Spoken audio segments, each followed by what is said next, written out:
Hi students, welcome to commerce tutorial. ഇന്ന് നമ്മൾ discuss ചെയ്യാൻ പോകുന്നത് ബിസിനസ് റിസർച്ച് മെത്തേഡ്സിലെ വേരിയബിൾസ് ആൻഡ് മെഷർമെൻറ്റ് എന്ന ചാപ്റ്ററിലെ സെക്കൻഡ് പാർട്ടാണ്. അതിൽ ഫസ്റ്റ് വൺ നമ്മൾ പറയുന്നത് സോഴ്സ് ഓഫ് എറേഴ്സ് ഇൻ മെഷർമെൻറ്റിനെ കുറിച്ചാണ്.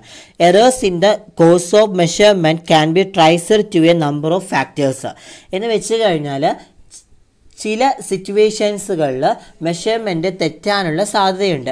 അത്തരം ചില സിറ്റുവേഷൻസുകളാണ് ഇവിടെ നമ്മൾ ഡിസ്കസ് ചെയ്യുന്നത്. ഏതൊക്കെയാണ്? റെസ്പോണ്ടൻസ് റിലക്റ്റൻസ്, അപ്പോൾ situational factors, transient personal factors, defective instruments and mechanical errors. First one, respondent reluctant എന്ന് വെച്ച് കഴിഞ്ഞാൽ respondents may not express their strong negative feelings എന്ന് വെച്ച് കഴിഞ്ഞാൽ ചില സിറ്റുവേഷൻസുകളിൽ റെസ്പോൺസ് കൃത്യമായിട്ട് തരുന്നില്ലെങ്കിൽ, റെസ്പോൺസ് കൃത്യമായിട്ട് തരാൻ തയ്യാറാവുന്നില്ലെങ്കിൽ അത്തരം സ്റ്റഡിക്ക് എന്താണ് നെഗറ്റീവ് ഫീലിങ്സ് ഉണ്ടായിരിക്കും. നെക്സ്റ്റ് സ്റ്റോറി സിറ്റുവേഷണൽ ഫാക്ടേഴ്സ് എന്ന് പറഞ്ഞാൽ the situational surroundings respondents can affect the opinions എന്ന് വെച്ച് കഴിഞ്ഞാൽ ഇപ്പം നമ്മൾ റെസ്പോണ്ടൻസിന് മറുപടിയായിട്ട് റെസ്പോൺസ് ഓരോ സിറ്റുവേഷൻസിലും അവരുടെ ഒരു സ്റ്റഡിയുമായിട്ട് റിലേറ്റഡ് ആയുള്ള ഒപ്പീനിയൻസ് കൊടുത്തിട്ടില്ലെങ്കിൽ, അല്ലെങ്കിൽ ആ ഒരു റെസ്പോൺസിൻ്റെ കാര്യത്തിൽ യാതൊരു തരത്തിലുള്ള സമ്മതം കൊടുത്തിട്ടില്ലെങ്കിൽ അത്തരം സിറ്റുവേഷൻസുകളെ നമ്മൾ സിറ്റുവേഷണൽ ഫാക്ടേഴ്സ് എന്ന് പറയുന്നു. ഇത്ര മാത്രമേ പറയുന്നുള്ളൂ.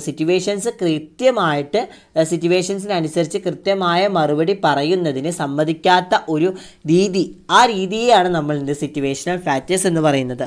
ദെൻ ട്രാൻസിയൻറ്റ് പേഴ്സണൽ ഫാക്ടേഴ്സ് എന്ന് പറയുകയാണെങ്കിൽ while obtaining data from a consumer the person mood state of health fatigues may affect the response എന്ന് വെച്ച് കഴിഞ്ഞാൽ ഒരു വ്യക്തിയുടെ ഫിസിക്കലായിട്ടും മെൻ്റലി ആയിട്ടും പല അവസ്ഥകൾ ഉണ്ടാവുന്ന കേസുകളിൽ റെസ്പോണ്ടൻസിനെ അത് മെയിനായിട്ട് അത് ബാധിക്കും. കാരണം ഒരു വ്യക്തിയുടെ ഫിസിക്കലായിട്ടും മെൻ്റലായിട്ടുള്ള കാര്യങ്ങൾ അത് ആരെയാണ് ബാധിക്കുക? അത്തരം അവസ്ഥകളൊക്കെ നമ്മുടെ റെസ്പോണ്ടൻസിനെ ബാധിക്കും. Next, defective instrument.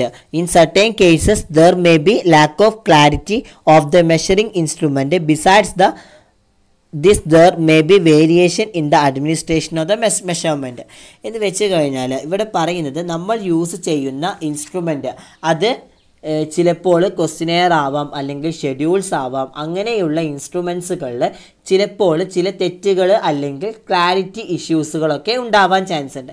അപ്പോൾ അത്തരം കേസുകളിൽ അവിടെ സിറ്റുവേഷണൽ എറേഴ്സ് ഉണ്ടായിരിക്കും. Next, mechanical errors. There may be errors in the recording, classifying, tabulating, etc. and the same can be distort the result of the research. ഇവിടെ പറയുന്നത് എന്താണ്?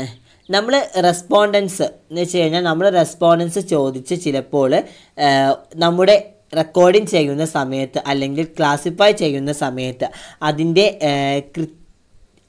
ക്ലറിക്കലായിട്ടുള്ള വർക്കുകളായ എന്ന് വെച്ചാൽ ക്ലാസിഫൈ ചെയ്യുന്ന സമയത്തോ റെക്കോർഡിങ് ചെയ്യുന്ന സമയത്തോ അതിൻ്റെ ക്ലറിക്കലായിട്ടുള്ള വർക്കുകളായ ക്ലാസിഫിക്കേഷൻ, ടാബുലേഷൻസ് ഇവയൊക്കെ ചെയ്യുന്ന സമയത്ത് ചില കാര്യങ്ങൾ തെറ്റായിട്ട് എഴുതുന്നതിന് സാധ്യത വളരെ കൂടുതലാണ് എന്നാണ് പറയുന്നത്. അപ്പോൾ ഇത്ര മാത്രമേ ഉള്ളൂ മെക്കാനിക്കൽ എറർ എന്ന് പറയുകയാണെങ്കിൽ. നമ്മളിപ്പോൾ എന്തെങ്കിലും ഒരു ആ റെസ്പോണ്ടൻസ് ചോദിക്കുന്ന ടൈമിൽ നമ്മൾ കാര്യമായിട്ട് അത് ക്ലാസിഫൈ ചെയ്യുകയോ അല്ലെങ്കിൽ ടാബുലേറ്റ് ചെയ്യുന്ന സമയത്ത് ചില കാര്യങ്ങൾ എന്താണ് തെറ്റായിട്ട് എഴുതാൻ ചാൻസ് വളരെ കൂടുതലാണ് എന്നാണ് പറയുന്നത്. നെക്സ്റ്റ് ടോപ്പിക്കാണ് frequently used scaling techniques. There are the 5 techniques are frequently used. First one, arbitrary approaches. The second one, consensus approaches, item analysis approaches, cumulative scale approaches and factor analysis approaches. First one, arbitrary approaches എന്ന് പറയുകയാണെങ്കിൽ the researcher developed a scale on his own. He does what he thinks true to his belief and experience. ഇവിടെ പറയുന്നത് arbitrary approaches എന്ന് പറയുകയാണെങ്കിൽ ഒരു വ്യക്തിയുടെ judgement അടിസ്ഥാനത്തിൽ അയാൾക്ക് മനസ്സിലായ രീതിയിൽ അദ്ദേഹം ഒരു സ്കെയിൽ ക്രിയേറ്റ് ചെയ്യുന്ന മെത്തേഡാണ് ആർബിട്രറി അപ്രോച്ചസ് എന്ന് പറയുന്നത്. നെക്സ്റ്റ് കോൺസെൻസസ് അപ്രോച്ചസ് എന്ന് പറയുകയാണെങ്കിൽ under this method the scale is shown to a panel of judge for consideration or rather the scale will be developed by a panel of judge. എന്ന് വെച്ചാൽ നമ്മൾ create ചെയ്ത scale മറ്റ് ചില എക്സ്പേർട്സിനെ കാണിക്കുകയും അവരുടെ ഒപ്പീനിയൻസ് കൂടി കൺസിഡർ ചെയ്ത് നമ്മളൊരു സ്കെയിൽ ഉണ്ടാക്കുകയും അല്ലെങ്കിൽ എക്സ്പേർട്ട് ആയിട്ടുള്ള ആൾ തന്നെ സ്കെയിൽ ഡെവലപ്പ് ചെയ്യുക എന്നതാണ് ഈ കോൺസെൻസസ് അപ്രോച്ചസ് എന്ന് പറയുന്നത്. Next item analysis approaches. As per the approaches the actual responses are analysed on the base of statement for determining their accessibility. എന്ന് വെച്ച് കഴിഞ്ഞാൽ ഇവിടെ പറയുന്നത് ഏതെങ്കിലും ഒരു ഐറ്റം, ആ ഐറ്റത്തെ കൂടുതലായിട്ട് അല്ലെങ്കിൽ ഏതെങ്കിലും ഒരു ഫാക്ടറിനെ നമ്മൾ കൂടുതലായിട്ട് അനലൈസ് ചെയ്തിട്ട് പഠിക്കുക എന്ന് വെച്ച് കഴിഞ്ഞാൽ, ഇപ്പോൾ എക്സാമ്പിൾ പറയുകയാണെങ്കിൽ ഒരു എഡ്യൂക്കേഷണൽ പ്രോഗ്രാമിനെ കുറിച്ച് ഒരു സ്റ്റഡി നടത്തുകയാണ് എന്നുണ്ടെങ്കിൽ ആ ടൈമിൽ ചില വ്യക്തികൾ ആ ഒരു എഡ്യൂക്കേഷൻ ക്ലാസ് അല്ലെങ്കിൽ ആ ഒരു പ്രോഗ്രാം അറ്റൻഡ് ചെയ്യുന്നതിന് അത്തരം മോട്ടിവേഷനായിട്ടുള്ള അല്ലെങ്കിൽ അത്തരം മോട്ടിവേറ്റഡ് ആയിട്ടുള്ള കുട്ടികളാവണം എന്നില്ല ഈ ഒരു ക്ലാസ്സുകൾ അറ്റൻഡ് ചെയ്യുന്നത്. ചിലർക്ക് എന്താണ് ആ ഒരു മോട്ടിവേഷണൽ ഫാക്ടേഴ്സിൽ വരുന്ന ആ ഒരു ഇൻട്രസ്റ്റ്, ചില ആളുകൾക്ക് ആ ഇൻട്രസ്റ്റ് ഉണ്ടായിരിക്കും, അത് കാരണം ചില ആളുകൾ ആ ക്ലാസ് അറ്റൻഡ് ചെയ്തിട്ടുണ്ടാവും, അല്ലെങ്കിൽ ചില വ്യക്തികൾ അറ്റൻഡ് ചെയ്തിട്ടുണ്ടാവില്ല. അപ്പോൾ അത് ആ ഒരു മോട്ടിവേഷണൽ ഫാക്ടേഴ്സിൽ എത്ര പേര് അറ്റൻഡ് ചെയ്യുന്നുണ്ടോ അല്ലെങ്കിൽ എത്ര പേര് അറ്റൻഡ് ചെയ്യുന്നില്ല, അതിൻ്റെ അവർക്ക് എത്രത്തോളം ഇൻട്രസ്റ്റ് ഉണ്ട് എന്ന് അനലൈസ് ചെയ്യുന്നത് നമ്മൾ ഈ പറയുന്ന ഏതിലൂടെയാണ്, ഐറ്റം അനാലിസിസ് അപ്രോച്ചസിലൂടെയാണ് എന്നാണ് പറയുന്നത്. Next cumulative scale approaches. This approaches is based on a series of statements that possess a cumulative effect in the senses that the statement which are related amongst themselves from a cumulative series, also known as a scalogram analysis, item analysis approaches. Cumulative scale approaches നമ്മൾ scalogram approaches എന്നും item analysis approaches എന്നും കൂടി പറയുന്നുണ്ട്. Cumulative scale approaches എന്ന് പറയുകയാണെങ്കിൽ ഒരു വ്യക്തിയോട് ഒരു കാര്യം നമ്മൾ ഇഷ്ടപ്പെട്ടോ അല്ലെങ്കിൽ അതിനോടുള്ള ഇൻട്രസ്റ്റ് എങ്ങനെയാണ് അല്ലെങ്കിൽ അതിനോടുള്ള അപ്രോച്ചസ് എങ്ങനെയാണ് എന്നുള്ളത് നമ്മൾ ഒരു സ്റ്റേറ്റ്മെൻറ്റ് ചോദിക്കുന്നതിന് പകരം ഒന്നിൽ അധികം സ്റ്റേറ്റ്മെൻറ്റുകൾ കൊണ്ട് ചോദിക്കുന്ന അപ്രോച്ചസ് ആണ് ഈ പറയുന്ന cumulative scale approaches. Next factor analysis. Factor analysis are developed to inter correlated item to determine the degree of independence between item. Semantic differential scale is an example of the factor analysis scale. അപ്പോൾ factor analysis scale എന്ന് പറഞ്ഞു കഴിഞ്ഞാൽ എന്താണ് പറയുന്നത്, ഓരോ ഫാക്ടറിൻ്റെയും അടിസ്ഥാനത്തിൽ റെസ്പോണ്ടൻസിൻ്റെ interest നമുക്ക് വിശദീകരിക്കാൻ സാധിക്കും. അത് മാത്രമല്ല ഒരു പർട്ടിക്കുലർ സബ്ജക്റ്റിൽ ആ പർട്ടിക്കുലർ സബ്ജക്റ്റിന് ഓരോ ഫാക്ടറിനെയും അതിൻ്റെ ഇൻട്രസ്റ്റ് അനാലിസിസ് ചെയ്ത് നമുക്ക് സ്റ്റഡി ചെയ്യുന്നതിനെയാണ് ഫാക്ടർ അനാലിസിസ് എന്ന് പറയുന്നത്. അതിൻ്റെ മെയിനായിട്ടുള്ള എക്സാമ്പിൾ എന്ന് പറയുകയാണെങ്കിൽ സെമാൻറ്റിക് ഡിഫറൻഷ്യൽ സ്കെയിൽ എന്നാണ്. നെക്സ്റ്റ് ടോപ്പിക്കാണ് types of techniques of scaling. രണ്ട് ടെക്നിക്സ് ഉണ്ട് സ്കെയിലിങ്ങിൻ്റെ. ഒന്നാമത്തെ കമ്പാരിറ്റീവ് സ്കെയിൽ ടെക്നിക്സും അതുപോലെ തന്നെ നോൺ കമ്പാരിറ്റീവ് സ്കെയിലിംഗ് ടെക്നിക്സും. അതിൽ കമ്പാരിറ്റീവ് സ്കെയിലിംഗ് ടെക്നിക്സിൽ വരുന്നതാണ് paired comparison, rank order, constant sum scale, Q-sort and other procedures. Non-comparative scale, continuous writing scale and itemized writing scale. ഈ itemized writing scale നമ്മൾ classify ചെയ്തിട്ടുണ്ട്, നമ്മൾ detail ആയിട്ട് ഡിസ്കസ് ചെയ്യുന്നതായിരിക്കും. അതിൽ കമ്പാരിറ്റീവ് സ്കെയിലിൽ ഒരു Q-sort and other procedures എന്നുള്ള ആ ഒരു സ്കെയിലിൻ്റെ ടെക്നിക്സ് നിങ്ങൾക്ക് സിലബസിലില്ല, എന്നാലും ഞാൻ ജസ്റ്റ് നിങ്ങൾക്ക് എന്താണെന്ന് പറഞ്ഞുതരാം. ഈ Q-sort എന്ന് പറഞ്ഞു കഴിഞ്ഞാൽ ഇവിടെ ഉദ്ദേശിക്കുന്നത് ഒരു വ്യക്തിക്ക്, ഇപ്പോൾ ഏതെങ്കിലും എക്സാമ്പിളായിട്ട് പറയുകയാണെങ്കിൽ ഒരു വ്യക്തിയുടെ ഒരു കമ്പനിയിൽ ധാരാളം മാർക്കറ്റിംഗ് എക്സിക്യൂട്ടീവ്സ് ഉണ്ട് എന്ന് വിചാരിക്കുക. ബട്ട് അതിലെന്താണ് എക്സ്പേർട്ട് ആയിട്ടുള്ളൊരു വ്യക്തിയെ കണ്ടെത്തുന്നതിന് അയാളുടെ ആ ഒരു വ്യക്തിയുടെ പാസ്റ്റ് എക്സ്പീരിയൻസ് അല്ലെങ്കിൽ പാസ്റ്റ് പെർഫോമൻസ് അനാലിസിസ് ചെയ്തിട്ടാണ് അയാളുടെ എക്സ്പേർട്ട് ആയിട്ടുള്ള ഒരു വ്യക്തിയെ കണ്ടെത്തുന്നത്. അങ്ങനെ സോർട്ട് ചെയ്ത് അനലൈസ് ചെയ്യുന്ന ഒരു പ്രോസസ്സാണ് അല്ലെങ്കിൽ സ്കെയിലാണ് ഈ പറയുന്ന Q-sort and other procedures എന്ന് പറയുന്നത്. Next paired comparison. Paired comparison എന്ന് പറയുകയാണെങ്കിൽ here a respondent is presented with two objects at a time and asked to select one object. എന്ന് വെച്ച് കഴിഞ്ഞാൽ ഒരേ സമയത്ത് 2 ഒബ്ജക്റ്റ് കൊടുക്കുകയും അതിൽ ഏതെങ്കിലും ഒന്നിലെ സെലക്ട് ചെയ്യാൻ പറയുന്ന ടെക്നിക്സ് ആണ് paired comparison techniques. Next rank order scale എന്ന് പറയുകയാണെങ്കിൽ here the respondents are presented with several item simultaneously and asked to rank them in the order of priority. Rank order scale എന്ന് പറയുകയാണെങ്കിൽ പ്രയോറിറ്റിക്ക് അനുസരിച്ച് എന്താണ് rank കൊടുക്കുക. സ്കെയിലിൽ പ്രയോറിറ്റിക്ക് അനുസരിച്ച് അതിന് ഓർഡറും അതുപോലെ തന്നെ റാങ്കിങ്ങും കൊടുക്കുന്ന ഒരു പ്രോസസ്സാണ് ഈ റാങ്ക് ഓർഡർ സ്കെയിൽ എന്ന് പറയുന്നത്. കാരണം ഇപ്പോൾ നമ്മൾ ഒരു എക്സാമ്പിളായിട്ട് പറയുകയാണെങ്കിൽ ഇപ്പോൾ ഒരു 4 സോപ്പിൻ്റെ പേര് റെക്സോണ, ലെക്സ്, അതുപോലെ തന്നെ സന്തൂർ, പിന്നെ മെഡിമിക്സ് പറയാം. അതിൽ നമുക്ക് ഏറ്റവും കൂടുതൽ ഞാൻ പ്രയോറിറ്റി കൊടുക്കുന്നത് ഏതാണ്? റെക്സോണ എന്ന് വിചാരിക്കുക. അപ്പോൾ റെക്സോണയ്ക്ക് ഏറ്റവും കൂടുതൽ പ്രയോറിറ്റി കൊടുക്കുമ്പോൾ അവിടെ 1 അത് റാങ്ക് നമ്പർ 1 ആണ്. അതുപോലെ തന്നെ അടുത്തത് ഏതാ പ്രയോറിറ്റി കൊടുക്കുന്നത്? ലെക്സ് ആണെങ്കിൽ റാങ്ക് നമ്പർ 2.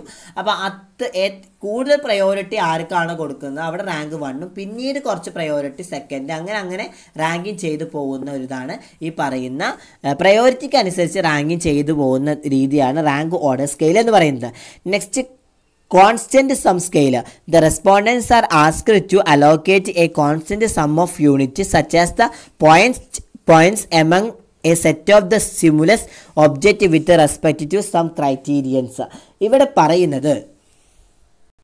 ഇവിടെ കോൺസ്റ്റൻറ്റ് സം സ്കെയിൽ എന്ന് പറഞ്ഞു കഴിഞ്ഞാൽ മെയിനായിട്ട് പറയുന്നത് ഇപ്പോൾ എന്തെങ്കിലും ഒരു പർട്ടിക്കുലർ ഐറ്റം, ആ പർട്ടിക്കുലർ ഐറ്റം അല്ലെങ്കിൽ ആ പർട്ടിക്കുലർ ഐറ്റത്തിൻ്റെ ഇൻക്ലൂഡിങ് ആയിട്ടുള്ള കുറച്ച് ഫാക്ടേഴ്സ് ഉണ്ടായിരിക്കും. ആ ഫാക്ടേഴ്സൊക്കെ സെലക്ട് ചെയ്യുക, അങ്ങനത്തെ ഒരു പ്രോസസ്സ്. പക്ഷേ ഇവിടെ അതിൻ്റെ ഒരു ക്രൈറ്റീരിയ എന്ന് പറയുന്നത് ഇപ്പോൾ കോൺസ്റ്റൻറ്റ് സം സ്കെയിൽ എന്ന് പറയുകയാണെങ്കിൽ എന്തെങ്കിലും ഒരു ഐറ്റം, ആ ഐറ്റം ഒന്നില്ലെങ്കിൽ 100 അല്ലെങ്കിൽ 10 ഇതോ ആയിരിക്കണം. അതിൻ്റെ കോൺസ്റ്റൻറ്റ് സമ്മ് എന്ന് പറയുന്നത് 100 അല്ലെങ്കിൽ 10 ആയിരിക്കണം. എന്നിട്ട് ആ ഒരു പർട്ടിക്കുലർ ഐറ്റത്തിന് ഇപ്പോൾ 100 രൂപയാണെങ്കിൽ അതിൻ്റെ അണ്ടറിലുള്ള കാറ്റഗറീസിൻ്റെ എമൗണ്ട് ഈ ടോട്ടൽ ചെയ്യുമ്പോഴും എന്തായിരിക്കണം? ഈ 100 തന്നെയായിരിക്കും കിട്ടണം. അപ്പോൾ അവിടുത്തെ കോൺസ്റ്റൻ്റ് എന്ന് പറയുന്നത് 100 അല്ലെങ്കിൽ 10 ആയിരിക്കണം, അവിടുത്തെ സ്കെയിലിങ്ങിൻ്റെ കോൺസ്റ്റൻ്റ് എന്ന് പറയുന്നത്. അപ്പോൾ അത്തരം സ്കെയിലുകളെയാണ് നമ്മൾ കോൺസ്റ്റൻ്റ് സം സ്കെയിൽ എന്ന് പറയുന്നത്. നെക്സ്റ്റ് ടെക്നിക്സ് ആണ് non comparative techniques. Non comparative techniques 2 തരം ടെക്നിക്സ് ആണുള്ളത്. കണ്ടിന്യൂസ് റൈറ്റിംഗ് സ്കെയിലും അതുപോലെ തന്നെ ഐറ്റമൈസ്ഡ് റൈറ്റിംഗ് സ്കെയിലും. അതിൽ കണ്ടിന്യൂസ് റൈറ്റിംഗ് സ്കെയിൽ എന്ന് പറയുകയാണെങ്കിൽ under this scale the respondents are the object by placing a mark at appropriate position on a continuous line that run from one extreme of the criterions variable to the other. ഇവിടെ continuous rating scale എന്ന് പറയുകയാണെങ്കിൽ നമുക്കത് ഒരു എക്സാമ്പിളിലൂടെ നമുക്ക് പറയാം, എന്നാൽ നിങ്ങൾക്ക് കുറച്ചും കൂടി മനസ്സിലാവുകയുള്ളൂ. ഇവിടെ ഏതെങ്കിലും ഒരു കമ്പനി അല്ലെങ്കിൽ ഏതെങ്കിലും ഒരു അഗ്രി മാർക്കറ്റിങ്ങോ അങ്ങനെ ഏതെങ്കിലും ഒരു ഏരിയയിലാണ് നിങ്ങൾ സ്റ്റഡി ചെയ്യുന്നത് വിചാരിക്കുക. അല്ലെങ്കിൽ ഒരു കസ്റ്റമേഴ്സിൻ്റെ സാറ്റിസ്ഫാക്ഷൻ, ഓൺലൈൻ ബൈയിങ് ബിഹേവിയറോ അല്ലെങ്കിൽ ഏതിലെങ്കിലും ഒരു കസ്റ്റമേഴ്സിൻ്റെ സാറ്റിസ്ഫാക്ഷനാണ് നിങ്ങൾ സ്റ്റഡി ചെയ്യുന്നതെങ്കിൽ അപ്പോൾ അവിടെ നിങ്ങളൊരു ക്വസ്റ്റ്യനെയർ ഓൾറെഡി പ്രിപ്പയർ ചെയ്തിട്ടുണ്ടാവും. അവർക്ക് ആ സ്റ്റഡി നമുക്ക് പ്രൈമറി ഡാറ്റ കാരണം കൊണ്ട് തന്നെ അവിടെ നമുക്ക് എന്താണ് ക്വസ്റ്റ്യനെയർ യൂസ് ചെയ്ത് നമുക്ക് ആ ഡാറ്റ അനാലിസ് ചെയ്യാൻ വേണ്ടി നമ്മൾ ഓൾറെഡി ക്വസ്റ്റ്യനെയർ പ്രിപ്പയർ ചെയ്തിട്ടുണ്ടാവും. ആ ക്വസ്റ്റ്യനെയറിൽ നമ്മൾ ചോദിക്കുകയാണ് ഇതിൽ എത്രത്തോളം സാറ്റിസ്ഫൈഡ് ആണ് ഇപ്പോൾ ഒരു ഗ്രീൻ മാർക്കറ്റ് അല്ലെങ്കിൽ ഓൺലൈൻ പർച്ചേസിങ് ബിഹേവിയറിൽ എത്രത്തോളം സാറ്റിസ്ഫൈഡ് ആണ് എന്ന് ചോദിച്ചിട്ട് അതിലൊരു 5 ഓപ്ഷൻസ് കൊടുക്കുകയാണ്. Highly satisfied, dissatisfied and neutral, അതുപോലെ തന്നെ ഹൈലി ഡിസഗ്രി ആൻഡ് ഡിസഗ്രി എന്നൊക്കെ പറഞ്ഞിട്ട് 5 ഓപ്ഷൻസ് ക്രൈറ്റീരിയൻസ് കൊടുക്കുകയാണ്. അപ്പോൾ 5 ക്രൈറ്റീരിയൻസിലും നമ്മൾ ഈ റെസ്പോണ്ടൻസ് സെലക്ട് ചെയ്യുകയാണ്. അല്ലെങ്കിൽ നമ്മൾ ഈ ആർക്കാണോ നമ്മൾ ക്വസ്റ്റ്യനെയർ കൊടുക്കുന്നത് അവർ സെലക്ട് ചെയ്യുകയാണ്. അവർ സെലക്ട് ചെയ്തിട്ട് അവർക്ക് ചില ആളുകൾ ഹൈലി സാറ്റിസ്ഫൈഡ് എന്നായിരിക്കും, അല്ലെങ്കിൽ ചില ആളുകൾ ഹൈലി ഡിസാറ്റിസ്ഫൈഡ് എന്നായിരിക്കും, അല്ലെങ്കിൽ ചില ആൾക്കാർ സാറ്റിസ്ഫൈഡ് എന്നായിരിക്കും, അല്ലെങ്കിൽ ചില ആൾക്കാർ ന്യൂട്രൽ എന്നൊക്കെ അതിൽ കൊടുക്കും. അപ്പോൾ അങ്ങനെ പ്രൊവൈഡ് ചെയ്യുന്ന ഒരു ടെക്നിക്സ് ആണ് ഈ പറയുന്നത് കണ്ടിന്യൂസ് റൈറ്റിംഗ് സ്കെയിൽ എന്ന് പറയുന്നത്. കണ്ടിന്യൂസ് റൈറ്റിംഗ് സ്കെയിലിൻ്റെ പ്രത്യേകത എന്ന് പറയുകയാണെങ്കിൽ ക്രൈറ്റീരിയൻ വേരിയബിൾസ് വെച്ചിട്ട് നമ്മൾ എന്താണ് ഈ പറയുന്ന ഓരോ കാര്യങ്ങളും മെഷർമെൻറ്റ് ചെയ്യുന്നത് ഒരു പ്രോസസ്സ്, അത് മെഷർമെൻറ്റ് ചെയ്യുന്നതാണെന്നാണ് പറയുന്നത്. എന്ന് വെച്ച് കഴിഞ്ഞാൽ നമ്മുടെ എന്തെങ്കിലും ഒരു തരത്തിൽ ഒപ്പീനിയൻസ്, ആ ഒപ്പീനിയൻസ് എത്രത്തോളം സാറ്റിസ്ഫൈഡ് ആണ് അല്ലെങ്കിൽ എത്രത്തോളം ഡിസാറ്റിസ്ഫൈഡ് ആണ് അല്ലെങ്കിൽ ന്യൂട്രൽ ആണോ എന്നുള്ളതൊക്കെ നമുക്ക് ഐഡൻറ്റിഫൈ ചെയ്യാൻ വേണ്ടിയിട്ട് യൂസ് ചെയ്യുന്ന ഒരു ടെക്നിക്സാണ് കണ്ടിന്യൂസ് റൈറ്റിംഗ് സ്കെയിൽ എന്ന് പറയുന്നത്. Next itemised rating scale. It is a scale having numbers or brief description associated with each category. The categories are ordered in item of scale position and the respondents are required to select one of the limited number of categories. The best describe the product attributes being rated. ഈ ഐറ്റമൈസർ സ്കെയിലിനെ നമ്മൾ 3 classify ചെയ്തിട്ടുണ്ട്. അതിൽ ഒന്നാമത്താണ് Likert scale. Likert scale എന്ന് പറയുകയാണെങ്കിൽ it is also known as a summated rating scale. This consist of a series of statements concerning an attitude object. The method developed by the Rensis Likert's. It is very simple to administer. With the Likert scale, the respondents indicate their own attitudes by checking how strongly they agree or disagree with carefully carefully worded statements that range from very positive to very negative towards the attitudinal object. ഇവിടെ പറയുന്നത് Likert scale എന്നുള്ളത് develop ചെയ്തിരിക്കുന്ന റൺസിസ് Likert എന്നുള്ള വ്യക്തിയാണ് ഇത് Likert scale develop ചെയ്തിരിക്കുന്നത്. നമ്മൾ മെയിനായിട്ട് ഉദ്ദേശിക്കുന്നത് നമ്മൾ അസസ് ചെയ്യാൻ ഉദ്ദേശിക്കുന്ന മോട്ടിവേഷൻസ് ആവാം അല്ലെങ്കിൽ സാറ്റിസ്ഫാക്ഷൻ ആവാം, അങ്ങനെയുള്ള കാര്യങ്ങളെ സംബന്ധിച്ച് ധാരാളം സ്റ്റേറ്റ്മെൻറ്റ്സുകൾ കൊടുക്കുന്നുണ്ട്. അങ്ങനെയുള്ള ഓരോ സ്റ്റേറ്റ്മെൻറ്റ്സിനെയും നമ്മൾ റെക്കോർഡ് ചെയ്യുന്ന ഒരു മെത്തേഡാണ് ഈ പറയുന്ന ലിക്കർട്ട് സ്കെയിൽ എന്ന് പറയുന്നത്. അങ്ങനെയുള്ള ഓരോ സ്റ്റേറ്റ്മെൻറ്റ്സിനെയും നമ്മൾ റെക്കോർഡ് ചെയ്ത് വെക്കുന്ന ഒരു മെത്തേഡാണ് ലിക്കർട്ട് സ്കെയിൽ. ദെൻ ഈ ലിക്കർട്ട് സ്കെയിൽ നമ്മൾ സമ്മാറ്റഡ് റൈറ്റിംഗ് സ്കെയിലും എന്നും പറയും. നെക്സ്റ്റ് ടെക്നിക്സ് ആണ് സെമാൻറ്റിക് ഡിഫറൻഷ്യൽ സ്കെയിൽ.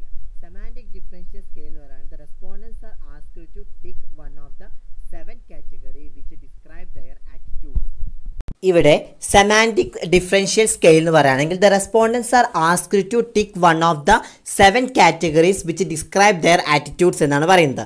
കാരണം ഇവിടെ പറയുന്നത് റെസ്പോണ്ടന്റ്മാർ അവരുടെ ആറ്റിറ്റ്യൂഡ് ഡിസ്ക്രൈബ് ചെയ്യുന്നത് ഏതെങ്കിലും ഒരു 7 കാറ്റഗറീസ് ഉണ്ടായിരിക്കും. ഇപ്പം നമ്മളൊരു ക്വസ്റ്റ്യനെയറിൽ ഒരു ക്വസ്റ്റ്യനാണ്, ഏതെങ്കിലും ഒരു ക്വസ്റ്റ്യൻസിൽ ഒരു 7 കാറ്റഗറൈസ് ചെയ്ത് അല്ലെങ്കിൽ 7 സ്റ്റേറ്റ്മെൻറ്റ്സുകൾ ഉണ്ടായിരിക്കും.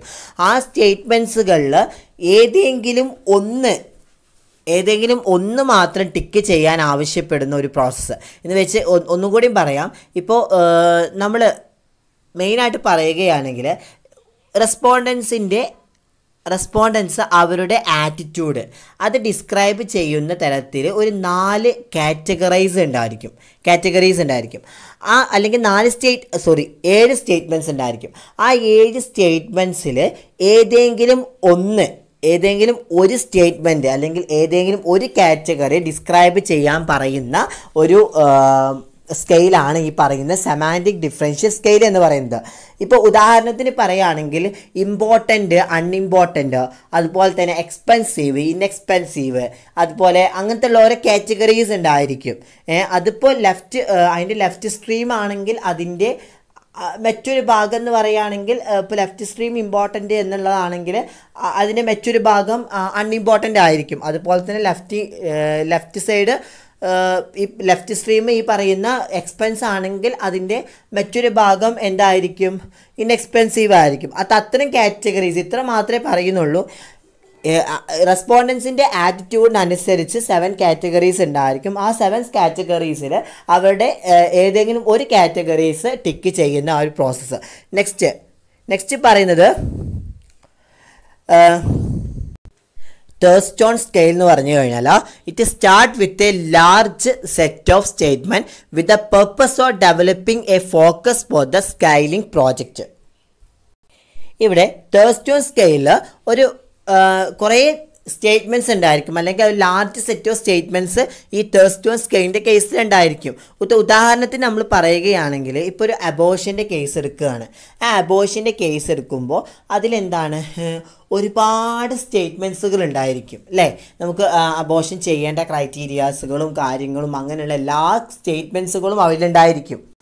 എക്സാമ്പിളായിട്ടാണ് പറയുന്നത്. അത് ഇപ്പോൾ ഒരു വ്യക്തി ഒരാൾ അബോർഷൻ ചെയ്യാൻ വേണ്ടി പോവുകയാണ്, അല്ല അബോർഷൻ ചെയ്യാനോ ചെയ്യാതിരിക്കാനോ ഉള്ള കുറേ സ്റ്റേറ്റ്മെൻറ്റ്സുകൾ പ്രൊവൈഡ് ഉണ്ടാവും. സ്റ്റേറ്റ്മെൻറ്റ്സുകൾ വായിച്ചിട്ട് അയാൾക്ക് ചിലപ്പോൾ എന്താണ് ഇത് അബോർട്ട് ചെയ്യണമെന്ന് തോന്നിക്കഴിഞ്ഞു കഴിഞ്ഞാൽ ആ സ്റ്റേറ്റ്മെൻറ്റ്സുകളിൽ ഈ അബോർഷൻ ചെയ്യേണ്ട കുറേ കാര്യങ്ങളും അബോർഷൻ ചെയ്ത് കഴിഞ്ഞാൽ എന്തൊക്കെ ഉണ്ടാവും അങ്ങനത്തെ എല്ലാ കാര്യങ്ങളും ഓരോ സ്റ്റേറ്റ്മെൻറ്റ്സ് രൂപത്തിൽ അവിടെ കൊടുത്തിട്ടുണ്ടായിരിക്കും. പക്ഷേ അതിൽ അവർക്ക് അബോർഷൻ ചെയ്യണോ അല്ലെങ്കിൽ ചെയ്യണ്ട എന്നുള്ള രണ്ട് ഇതും അവർക്ക് തീരുമാനിക്കാം. ആർക്ക് ആസ് എ പേഴ്സൺ എന്ന നിലയിൽ അവർക്ക് തീരുമാനിക്കാം.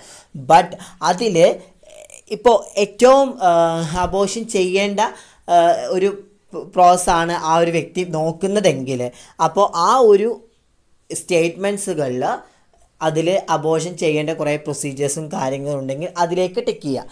ഇനി അഥവാ ഇവർക്ക് അബോർഷൻ ചെയ്യേണ്ട എന്നുള്ളതാണെങ്കിൽ അതിലെന്താണ് അതിൻ്റെ കുറേ സ്റ്റേറ്റ്മെൻറ്റ്സുകളും കാര്യങ്ങളുണ്ട്. അപ്പോൾ അതിൽ ടിക്ക് ചെയ്യുക. അപ്പോൾ അത്തരം സ്റ്റേറ്റ്മെൻറ്റ്സുകളെയാണ് നമ്മൾ ഈ പറയുന്ന തേഴ്സ്റ്റോൺ സ്കെയിൽ തേഴ്സ്റ്റോൺ സ്കെയിൽ എന്ന് ഉദ്ദേശിക്കുന്നത്. അപ്പോൾ തേഴ്സ്റ്റോൺ സ്കെയിൽ എന്ന് പറഞ്ഞാൽ ഇത്രയേ ഉള്ളൂ. സെറ്റ് ഓഫ് സ്റ്റേറ്റ്മെൻറ്റ്സ് ആണ്. സെറ്റ് ഓഫ് സ്റ്റേറ്റ്മെൻറ്റ്സുകളിൽ ലാർജ് സെറ്റ് ഓഫ് സ്റ്റേറ്റ്മെൻറ്റ്സുകളിൽ പർപ്പസ് ആയിട്ടുള്ള ഏതെങ്കിലും ഒരു ടോപ്പിക്കുമായിട്ട് റിലേറ്റഡ് ആയിട്ടുള്ള ആ ടോപ്പിക്കിൽ നെഗറ്റീവായിട്ടുള്ളതും പോസിറ്റീവായിട്ടുള്ളതും നമുക്ക് ഏതാണോ വേണ്ടത് അത് ടിക്ക് ചെയ്തിട്ട് മാർക്ക് ചെയ്യുന്നതാണ് ഈ തേഴ്സ്റ്റോൺ സ്കെയിലോട് ഉദ്ദേശിക്കുന്നത്. അത് മാത്രമല്ല ഈ സെമാൻറ്റിക് ഡിഫറൻഷ്യൽ സ്കെയിൽ എന്ന് പറയുകയാണെങ്കിൽ ഏതെങ്കിലും ഒന്ന് മാത്രം അവിടെ നമുക്ക് ടിക്ക് ചെയ്യാൻ പാടുള്ളൂ. നേരെ മറിച്ച് തേഴ്സ്റ്റോൺ സ്കെയിലിൻ്റെ പ്രത്യേകത എന്താണ്? ലാർജ് സെറ്റ് ഓഫ് സ്റ്റേറ്റ്മെൻറ്റ് നമുക്ക് പ്രൊവൈഡ് ചെയ്തിട്ടുണ്ടാവും. അതിൽ നമ്മൾ ഏതാണ് നമുക്ക് ആവശ്യമുള്ളത് മാത്രം നമ്മൾ എന്താണ് നമുക്ക് പർപ്പസ്ഫുൾ ആണ് എന്ന് തോന്നുന്നത് മാത്രം നമ്മൾ ടിക്ക് ചെയ്യുക. ഇനി അഥവാ നമുക്ക് രണ്ട് രീതിയിലും നമുക്ക് ഇപ്പോൾ കുറച്ച് നെഗറ്റീവായിട്ടും കുറച്ച് പോസിറ്റീവായിട്ടുള്ളതും നമ്മൾ ടിക്ക് ചെയ്യുന്നുണ്ടെങ്കിൽ ആ സ്റ്റേറ്റ്മെൻറ്റ്സുകളിൽ കുറച്ച് പോസിറ്റീവായിട്ടുള്ള കാര്യങ്ങളും നെഗറ്റീവായിട്ടുള്ള കാര്യങ്ങളും നമ്മൾ ടിക്ക് ചെയ്യുകയാണെങ്കിൽ അവിടെ നമുക്ക് എന്താണ് ഒരു സ്റ്റേബിൾ ആയിരിക്കില്ല എന്നാണ് ഉദ്ദേശിക്കുന്നത്. ഒരു സ്റ്റെബിലിറ്റി ഉണ്ടായിരിക്കില്ല. അപ്പോൾ അത്തരം കാര്യങ്ങൾ ചെക്ക് ചെയ്യുന്നതിന് യൂസ് ചെയ്യുന്നതാണ് ഈ തേഴ്സ്റ്റോൺ സ്കെയിൽ എന്ന് ഉദ്ദേശിക്കുന്നത്. നെക്സ്റ്റ് ഇതാണ് മെയിനായിട്ട് സ്കെയിലിംഗ് ടെക്നിക്സ് എന്ന് പറയുന്നത്. പിന്നത്തെ പറയുന്നത് selection of N appropriate scaling techniques. Selection of appropriate scaling techniques. First one, problem identification and types of statistical analysis. ഇവിടെ എങ്ങനെയാണ് നമ്മൾ അപ്രോപ്രിയേറ്റ് സ്കെയിലിംഗ് ടെക്നിക്സ് സെലക്ട് ചെയ്യുന്നത് എന്നാണ് ഉദ്ദേശിക്കുന്നത്. ഫസ്റ്റ് പറഞ്ഞു problem definition and types of statistical analysis. First നമ്മൾ എന്താണ് അതിൻ്റെ പ്രോബ്ലം, ആ സ്കെയിലിൻ്റെ പ്രോബ്ലം നമ്മൾ ഡിഫൈൻ ചെയ്യുക. Then types of statistical analysis. ഏത് ടെസ്റ്റാണ്, ഏത് സ്റ്റാറ്റിസ്റ്റിക്കൽ അനാലിസിസ് ആണ് നമ്മളോട് യൂസ് ചെയ്യുന്നത്? ടി ടെസ്റ്റ് ആണോ, സെഡ് ടെസ്റ്റ് ആണോ, അഥവാ ഇനിയിപ്പോൾ സ്കൈസ്കോ ടെസ്റ്റ് ആണോ, അനോവയാണോ, ഏത് സ്റ്റാറ്റിസ്റ്റിക്കൽ ടെസ്റ്റാണ് നമ്മളവിടെ യൂസ് ചെയ്യുന്നത് നോക്കുക. Second one, comparative versus non comparative scales. പിന്നെ അവിടെ ഫസ്റ്റിൽ നമ്മൾ പറഞ്ഞിരുന്നു സ്റ്റാറ്റിസ്റ്റിക്കൽ അനാലിസിസ്, ഏത് ടൈപ്സ് ഓഫ് സ്റ്റാറ്റിസ്റ്റിക്കൽ അനാലിസിസ് ആ സ്കെയിലിന് ഏത് എന്ന് വെച്ച് കഴിഞ്ഞാൽ ഇപ്പോൾ അനോവയാണ് നമ്മൾ ടൈപ്സ് ഓഫ് സ്റ്റാറ്റിസ്റ്റിക്കൽ അനാലിസിസ് എങ്കിൽ, അല്ലെങ്കിൽ ടി ടെസ്റ്റ് ആണ് അല്ലെങ്കിൽ സെഡ് ടെസ്റ്റ് ആണ് എങ്കിൽ ആ ടെസ്റ്റിന് അനുയോജ്യമായിട്ടുള്ള സ്കെയിൽ ഏതാണ് നമ്മൾ ഐഡൻറ്റിഫൈ ചെയ്യുക. Then comparative versus non comparative scale എന്ന് പറയുകയാണെങ്കിൽ നമ്മുടെ സ്റ്റഡിയുടെ നാച്ചർ അനുസരിച്ചിട്ട് അതിൻ്റെ ഏത് സ്കെയിലിംഗ് ടെക്നിക്സ് ആണ് നമ്മൾ യൂസ് ചെയ്യുന്നത് നോക്കുക. Then next one, verbal or numeric category labels. പിന്നത്തെ പറയുന്നത് verbal or numerical category labels എന്ന് പറയുമ്പോൾ ഇവിടെ ഉദ്ദേശിക്കുന്നത് ഇപ്പോൾ നമുക്ക് എളുപ്പത്തിൽ നമുക്ക് ചെയ്യാൻ സാധിക്കുന്ന വെർബൽ ആയിട്ടുള്ള കാറ്റഗറീസ് കൊടുക്കുമ്പോഴാണ് കൂടുതലായിട്ട് നമുക്ക് സാധിക്കുന്നത്. നേരം മറിച്ച് ന്യൂമറിക്കൽ ആയിട്ടുള്ള 1 2 3 അങ്ങനത്തുള്ള ഒരു മോഡൽ കൊടുക്കുമ്പോൾ നമുക്കത് ഡിഫിക്കൽട്ടായിരിക്കും. അതാണ് ഉദ്ദേശിക്കുന്നത് സ്കെയിലിങ്ങിൻ്റെ ടെക്നിക്സ് അങ്ങനെ കൊടുക്കുമ്പോൾ. Next, maximum number of categories. Maximum number of categories എന്ന് പറയുകയാണെങ്കിൽ എന്ന് വെച്ച് കഴിഞ്ഞാൽ കാറ്റഗറീസിൽ ഒരു ലിമിറ്റഡ് ആയിരിക്കുന്നത്. മാക്സിമം നമ്പർ ഓഫ് കാറ്റഗറീസ് ഉദ്ദേശിക്കുന്നത് കുറച്ച് കാറ്റഗറീസ് ഉൾപ്പെടുത്തുമ്പോൾ അവിടെ കൂടുതലായിട്ട് നമുക്ക് എന്താണ് പ്രൊസീജിയേഴ്സ് നേരം പോലെ മെയിൻറ്റെയിൻ ചെയ്യാൻ സാധിക്കും. അത് മാത്രമല്ല കൂടുതൽ കാറ്റഗറീസ് നമ്മുടെ സ്റ്റഡിക്ക് അനുസരിച്ചിട്ടായിരിക്കും അവിടെ നമുക്ക് മാക്സിമം നമ്പർ ഓഫ് കാറ്റഗറീസ് നമുക്ക് അനലൈസ് ചെയ്യാൻ സാധിക്കുക. Then next one balanced or versus unbalanced scales എന്ന് വെച്ചാൽ ബാലൻസ്ഡ് ഉദ്ദേശിക്കുന്നത് നമ്മളിപ്പോൾ എന്ന് വെച്ച് കഴിഞ്ഞാൽ ഇപ്പോൾ ഒരു സ്കെയിലും ടെക്നിക്സ് നമ്മളത് യൂസ് ചെയ്യുമ്പോൾ ആ സ്കെയിലും ടെക്നിക്സ് നമ്മൾ യൂസ് ചെയ്യുമ്പോൾ അത് അതിൻ്റെ നെഗറ്റീവ് സൈഡും പോസിറ്റീവ് സൈഡും അതുപോലെ എഫക്റ്റീവ് സൈഡും ഇൻഎഫക്റ്റീവ് സൈഡും ഒക്കെ നമ്മൾ ബാലൻസ് ആയിട്ട് ഒരുപോലെ തന്നെ മെയിൻറ്റെയിൻ ചെയ്ത് കൊണ്ടുപോവുക. അപ്പോൾ മെയിനായിട്ട് അതാണ് അവിടെ ഉദ്ദേശിക്കുന്നത്.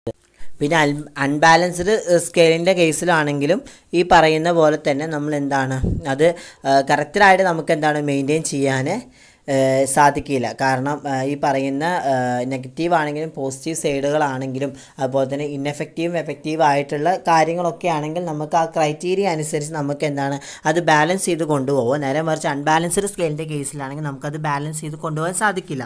Next forced versus non forced categories. Forced versus non forced category എന്ന് പറയുകയാണെങ്കിൽ ഇവിടെ നമ്മൾക്ക് ഇപ്പോൾ ഫോഴ്സ് എന്ന് ഉദ്ദേശിക്കുന്നത് ഇപ്പോൾ എന്തെങ്കിലും ഒരു സിറ്റുവേഷൻസിൽ അയാൾ ഹൈലി സാറ്റിസ്ഫൈഡ് ആണെങ്കിൽ അയാൾക്ക് എന്താണ് സാറ്റിസ്ഫൈഡ് എന്നുള്ള ആ ഒരു ഇതിലേക്ക് അവർക്ക് ഒപ്പീനിയൻസിലേക്ക് പോവാം.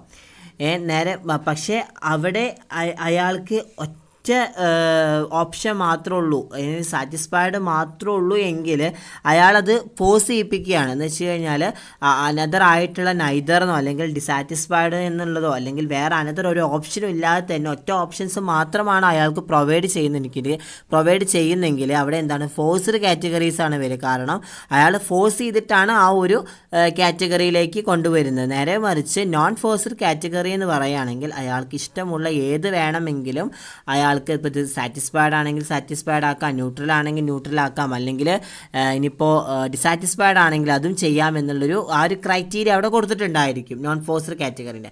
അപ്പോൾ ഇതാണ് നമ്മുടെ selection of an appropriate scaling techniques എന്ന് പറഞ്ഞു കഴിഞ്ഞാൽ. അപ്പോൾ ഇതോടെ നമ്മുടെ ഈ ഒരു ചാപ്റ്റർ കംപ്ലീറ്റഡ് ആയി. മെഷർമെൻറ്റ് ആൻഡ് സ്കെയിലിങ്സ് എന്നുള്ള ചാപ്റ്റർ നമ്മൾ കംപ്ലീറ്റഡ് ആയി. അപ്പോൾ എന്തെങ്കിലും ഡൗട്ട്സ് ഉണ്ടെങ്കിൽ നിങ്ങൾ താഴെ ഡിസ്ക്രിപ്ഷൻ ബോക്സിൽ താഴെ കമൻറ്റ് ബോക്സിൽ ഇടേണ്ടതാണ്. നെക്സ്റ്റ് ക്ലാസ്സിൽ നമ്മൾ ഡിസ്കസ് ചെയ്യുന്നതായിരിക്കും. Thank you my dear students.